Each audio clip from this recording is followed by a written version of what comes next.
മുഖ്യമന്ത്രിയുടെ മകൾ വീണ വിജയനെ കേന്ദ്ര ഏജൻസിയുടെ കുരുക്ക് മുറുകിയതോടെ CPM-നുള്ളിൽ ആശങ്കയും അതൃപ്തിയും ശക്തമാവുകയാണ്. വരുന്ന ലോക്സഭാ തെരഞ്ഞെടുപ്പിന് മുമ്പായി വീണ വിജയനെ അറസ്റ്റ് ചെയ്യുവാനുള്ള കരുനീക്കങ്ങൾ സീരിയസ് ഫ്രോഡ് ഇൻവെസ്റ്റിഗേഷൻ ഓഫീസ് ഉദ്യോഗസ്ഥർ നടത്തുകയാണെങ്കിൽ അതിനെ എങ്ങനെ പ്രതിരോധിക്കണമെന്നുള്ള ചർച്ചയാണ് പാർട്ടിക്കുള്ളിൽ നടക്കുന്നത്. പാർട്ടി ഒറ്റക്കെട്ടായി മുഖ്യമന്ത്രിക്കും മകൾക്കുമൊപ്പം നിൽക്കുമെന്ന് സംസ്ഥാന സെക്രട്ടറിയായ MV ഗോവിന്ദൻ ഉൾപ്പെടെയുള്ള നേതാക്കൾ പറയുന്നുണ്ടെങ്കിലും ഈ വിഷയത്തിൽ CPM-നുള്ളിലും അഭിപ്രായ ഭിന്നതകളുണ്ട്.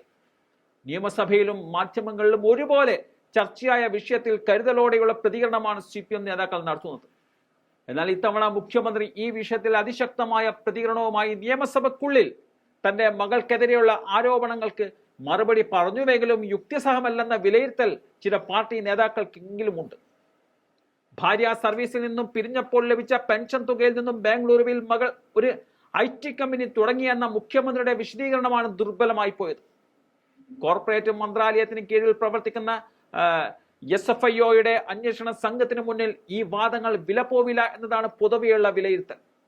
സംഭവം ആളിക്കത്തിക്കുന്നതിന് പിന്നിൽ പ്രവർത്തിച്ച PC ജോർജിനും മകൻ ഷോൺ ജോർജിനും പിന്നിൽ പാർട്ടിയിലെ ഒരു ഉന്നത നേതാവിന്റെ മകന് പങ്കുണ്ടെന്ന വിവരം ഇതിനോടകം തന്നെ പുറത്തു വന്നിരുന്നു.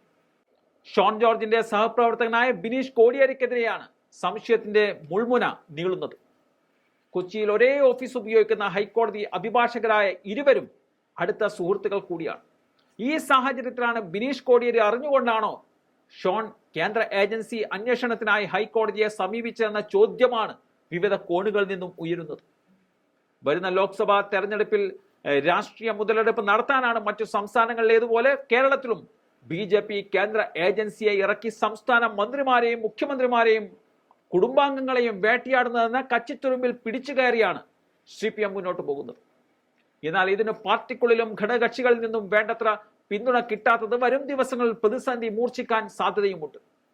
നിലവിൽ മുഖ്യമന്ത്രിയുടെ രാജിക്കായി പ്രതിപക്ഷം ആവശ്യപ്പെടുന്നില്ലെങ്കിലും ലോക്സഭാ തെരഞ്ഞെടുപ്പിൽ വേണ്ടത്ര നേട്ടമുണ്ടാക്കാൻ സാധിച്ചില്ലെങ്കിൽ സ്വന്തം പാർട്ടിക്കുള്ളിൽ നിന്ന് തന്നെ മുഖ്യമന്ത്രിയുടെ രാജിക്കായി മുറവിളി ഉയരാനും സാധ്യതയുണ്ട്.